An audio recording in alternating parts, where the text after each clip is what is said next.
Welcome to Metroid Theories, where I talk about the Metroid series. Today's video is Sylux, an analysis. With Metroid Prime 4 still in development, there's been some discussion about who Sylux is.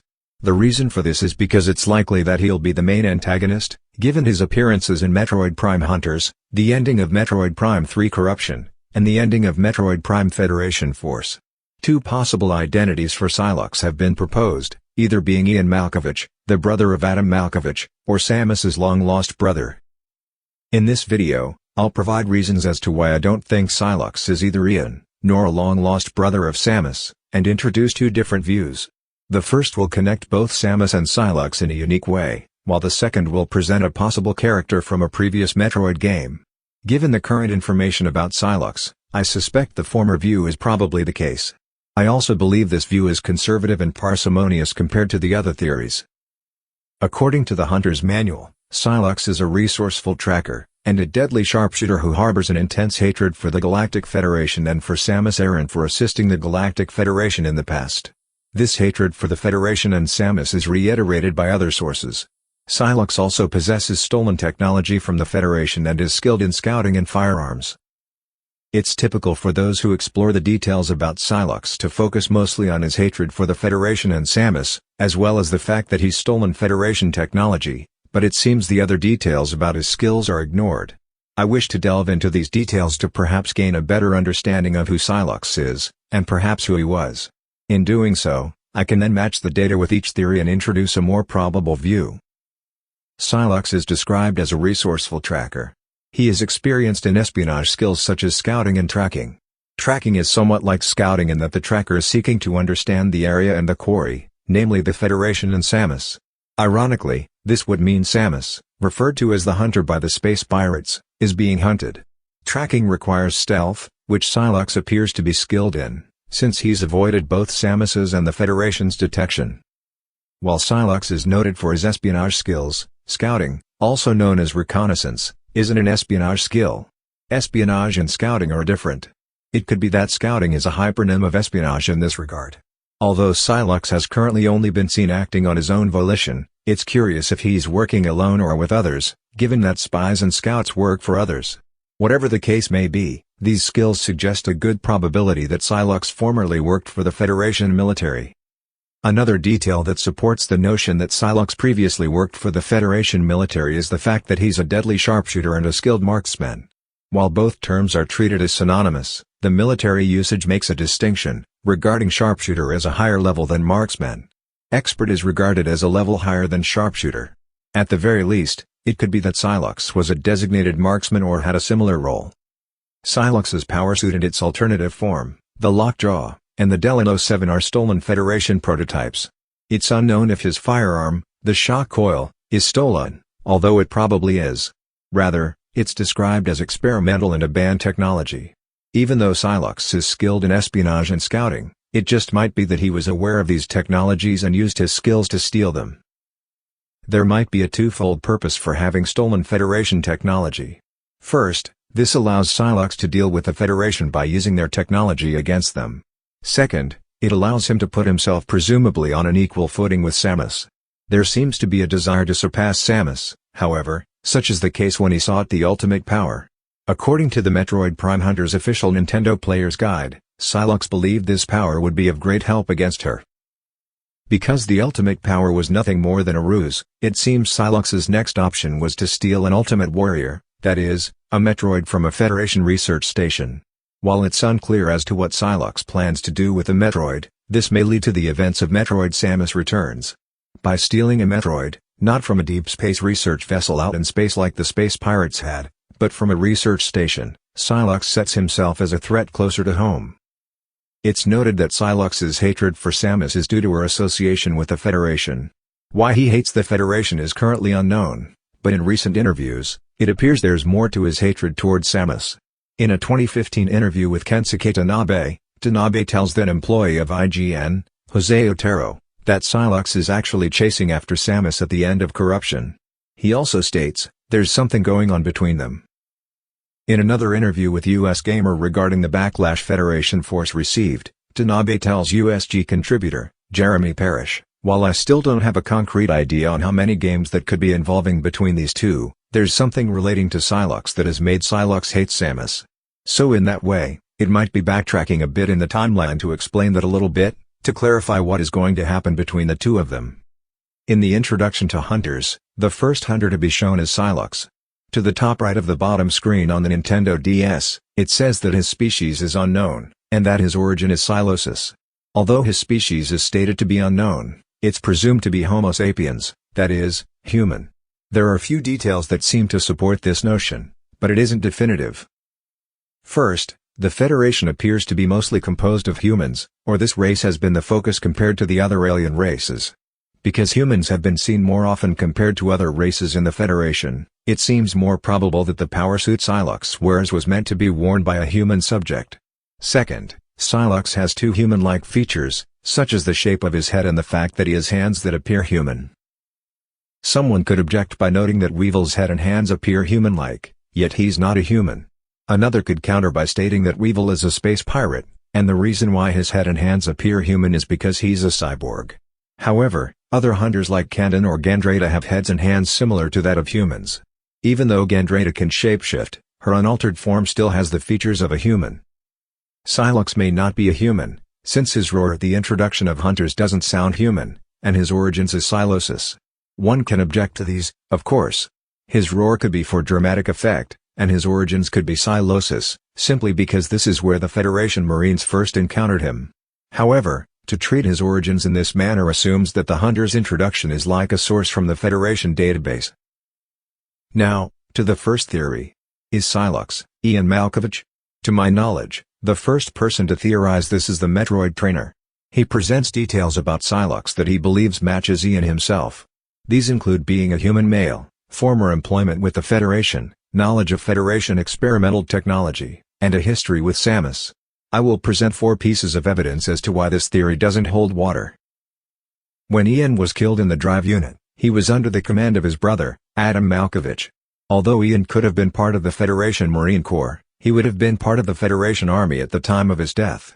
I don't believe that Ian was part of the Marine Corps, simply because in the games Yoshio Sakamoto has been involved with, only 3 careers have ever been mentioned. These 3 careers are the Federation Army, the Federation Police, and bounty hunting. Bounty hunters are present in the Metroid Prime series, but the other 2 occupations are never mentioned or seen. It would then seem that to maintain consistency, the Prime series would continue to bring up bounty hunters in the Marine Corps. Ian was also outfitted in armor worn by the Army, not the Marine Corps. In Metroid Other M, when Samus is reflecting on the events that led up to her leaving the Federation Army, she only thinks of Ian in a positive light. She doesn't think about how Ian ended up opposing her and that she faced him in combat. This, of course, could only occur if Other M was created before Hunters, but even so, this would break the continuity between the side-scrollers and the Prime series. Hunters was released in 2006, whereas Other M was released 4 years later. Sylux as a character precedes Ian. Single-player and story designer of Hunters, Richard Vorody, stated in a 2020 interview with Shine Sparkers, "We have a great backstory written up for Sylux. There's a lot of threaded storytelling in there that made using the character in other games a good fit. I would love to tell you what's going on under that suit." What this reveals is that Sylux's character seems to have been developed back in 2006, and because Ian wasn't even conceived of, this piece of evidence outright makes it impossible for Ian and Sylux to be one and the same. To be sure, Sylux's backstory probably has changed a lot since, but with the current data, there isn't any reason to believe that whoever Sylux is, his character is Ian. There's no reason to believe that Ian survived the explosion. Again, when Samus reflected on Adam's decision to have Ian make the sacrifice, she said, "Adam was right. If we had waited any longer, it would have meant the end of those we had come to rescue and the end of us, as well." Anthony Higgs supported this, stating, "At the very least you wouldn't be standing here now." Even if Samus managed to survive the explosion, but died due to being stranded in space, it doesn't seem that she believed anyone else would have survived.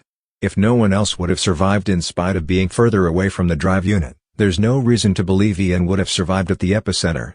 If Ian could have ejected safely, it's curious as to why Adam didn't order this. Even though Ian's death could be used as a motive for why he hates the Federation and Samus, I don't think it would make any sense. He would be aware that Samus had left the Federation Army after his death. Surely this would make Ian reconsider, since by leaving the army, this would reveal that Samus didn't agree with Adam's decision either. Now that I have rebutted this theory, I'll address the second theory.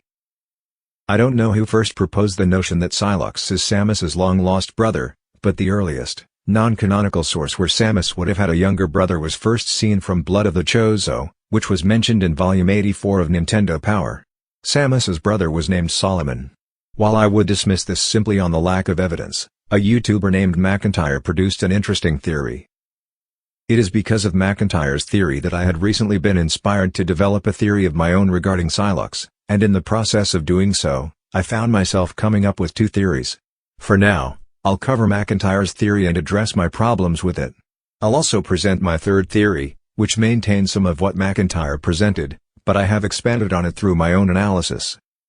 MacIntyre uses Blood of the Chozo to start as a hypothesis and then supplies parallels between Samus and Sylux. These parallels are used as evidence. To begin with, Samus first encounters Sylux at the Vesper Defense Outpost. Vesper, MacIntyre notes, alludes to the evening star. Or the evening in general. Vesper has a half-brother, Phosphorus, the morning star. This is a contrast between night and day. MacIntyre shows that both Samus and Sylux have the letter S at the beginning of their name, and both names are made up of 5 letters.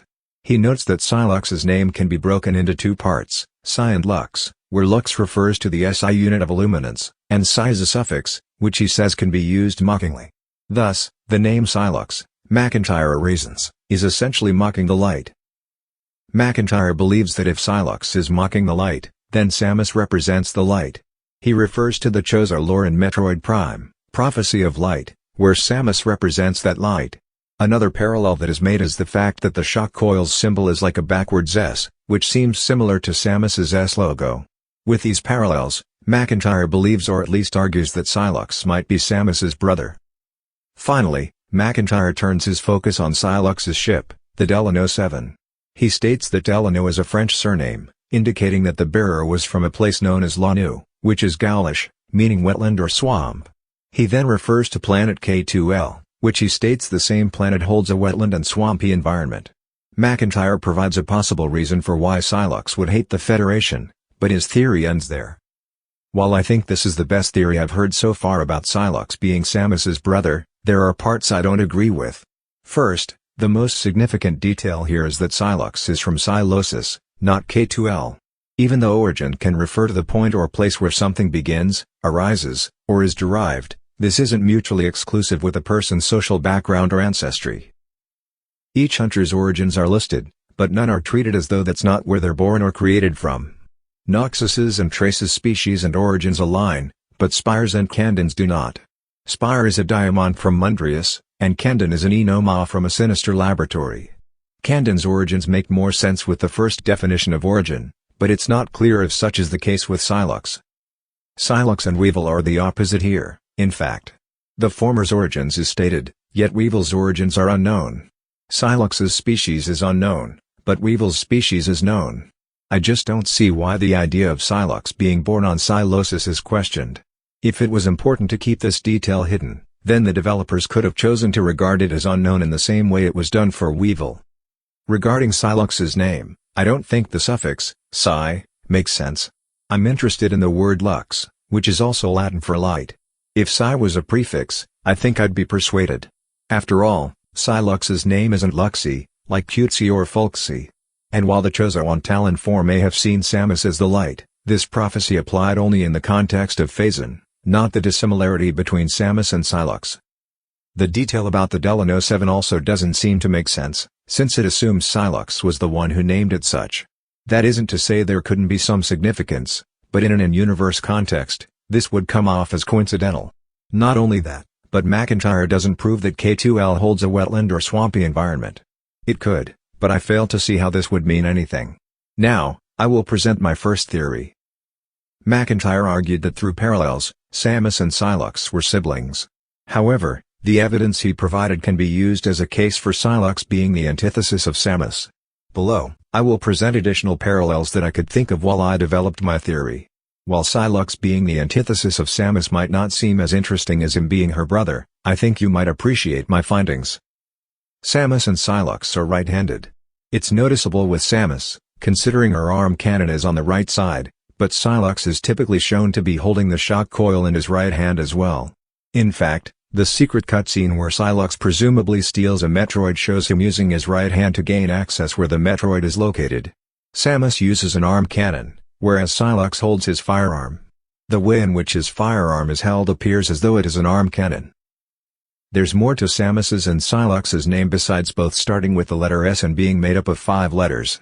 Both names also contain 2 vowels, each of which are the second and fourth letters. Not only that, but the letter A in Samus's name would be the beginning of the vowels, while the letter Y would be the ending. There's also the fact that the second vowel in both names are U, and the middle letters L and M are next to each other in the alphabet. Samus and Sylux are bounty hunters. It's known that Samus worked for the Federation in the sense that she was employed by them during her time as a soldier in the Federation army. With the evidence I've provided, it seems reasonable that Sylux had also been employed with the Federation as well, perhaps as a Marine. Even though Samus isn't part of the army anymore, she remains affiliated, while Sylux doesn't. Although Samus's Varia suit isn't round in every aspect, there is an overall smoothness. Her helmet, the curving crests on her pauldrons, the pauldrons themselves, the tubular shape of her arm cannon, as well as the rounded sides of her arm cannon, the green lights on the back of her left hand, her hips, and upper calves are circular in some way. Even her morph ball is spherical. There are exceptions, of course, but nothing too significant. Sylux's power suit is the opposite. While his head and feet are ovular in shape, his shoulders and firearm are pointed and blocky. This blockiness is maintained on his limbs and the green lights as well. No doubt, the Varia suit has some linear and non-linear lights, but this is a prominent feature on Sylux's suit. Sylux's alternative form, the lockjaw, isn't spherical, but is instead 2 tetracarbon ceramic alloy blades joined together by an energy thread. It's worth noting the color of both power suits. If you form a color wheel using red, yellow, and blue, you can end up with orange, purple, and green. Even though color wheels can be developed in a way to be more complex, this simple color wheel reveals something interesting about Samus's and Sylux's power suit. No matter how you set these primary colors, the color opposite of blue is always orange. Orange and blue are complementary colors. Samus wears orange, while Sylux wears blue. If one wished to object to this similarity, keep in mind that while Samus's power suit is originally yellow, she's been consistently portrayed wearing a Varia suit since Metroid 2: Return of Samus. The Varia suit has always been orange with the exception of its fusion suit variant. In spite of this, both power suits have green lights. 3 other details about Samus's and Sylux's power suits are the ways in which they were acquired, where they originated from, and how they're used. Samus was gifted the power suit by the Chozo, an alien race, while Sylux stole his power suit, which is a Federation technology. Samus also uses her suit to the benefit of the galactic civilization, whereas Sylux seems bent on wanting to bring about conflict against the Federation. Sylux's species is currently unknown, but it's reasoned that he might be human. If so, this is a detail that he and Samus would have in common. Both hunters are also from planets that aren't Earth. The mystery behind Sylux reflects a similar approach to Samus, whose true identity was unknown, including her gender. Neither masculine nor feminine pronouns were used to describe Sylux until later.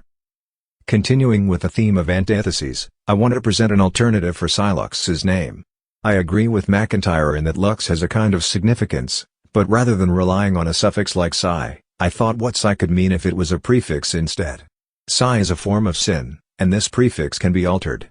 Consider the following words that contain this word-forming element: syllable, symbol, synonym, system, syzygy. What if this is going on with Sylux's name? Syn means together with, jointly, alike, at the same time. This could represent who Sylux is. He tends to not be far from where Samus is, and in a lot of ways, the two are alike. It's not that he's mocking the light, but that he's light-like. The evening star, Vesper, and the morning star, Phosphorus, both refer to planet Venus, which can be seen in the east in the early morning and at night in the west, after all. When it comes to trying to figure out who Sylux might actually be, it seems appropriate to look back in Samus's life to see who she knew and who she worked with. The problem is that those whom Samus has known or worked with either have died, or haven't shown any reason to hate Samus. However, given how early the Prime series is chronologically, there is enough time and room to find a potential character. As I expanded on MacIntyre's parallels and went in a different direction with it, I found myself finding one particular character suspicious. That character is General Alex Miles, who commands the Federation force. What strikes me odd is why Miles would want a Metroid egg in the first place. Miles tells the Marine to think of all the good that could be done for the galaxy if Metroids could be studied, but is this a ploy? During M17 infestation, after the Metroids had been released, Miles tells the Marine, forget about the egg retrieval, so it would seem that this might not be a ploy, after all. In fact, not only is Miles a general for the Federation force, a group he'd hate if he was Sylux, but the character seems concerned for the well-being of Samus, the Marine, and the Federation, a trait one wouldn't expect from Sylux. Is this enough to not think Miles could be Sylux? I suppose it could, but then consider a few details. Although the Marine was told to forget about retrieving a Metroid egg, it's peculiar that the secret ending of Federation force can only be earned by retrieving a Metroid egg. It's as if to say that failure to do so means Sylux couldn't end up stealing the egg. Thus, retrieving the egg is an event that occurs in the continuity. Not only that, but it's interesting that Sylux just so happens to know where the egg is located and has no trouble accessing the door leading to where the egg is located, two details Miles would most likely have been aware of.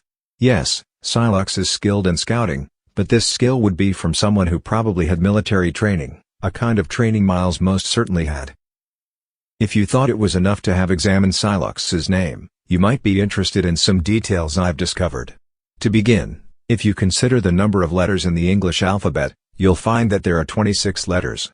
If you number Sylux's name, it would be 19, 25, 12, 21, 24. Add these and you'll end up with a value of 101. If you do the same with Alex Miles, it would be 1, 12, 5, 24 and 13, 9, 12, 5, 19, which adds up to 100.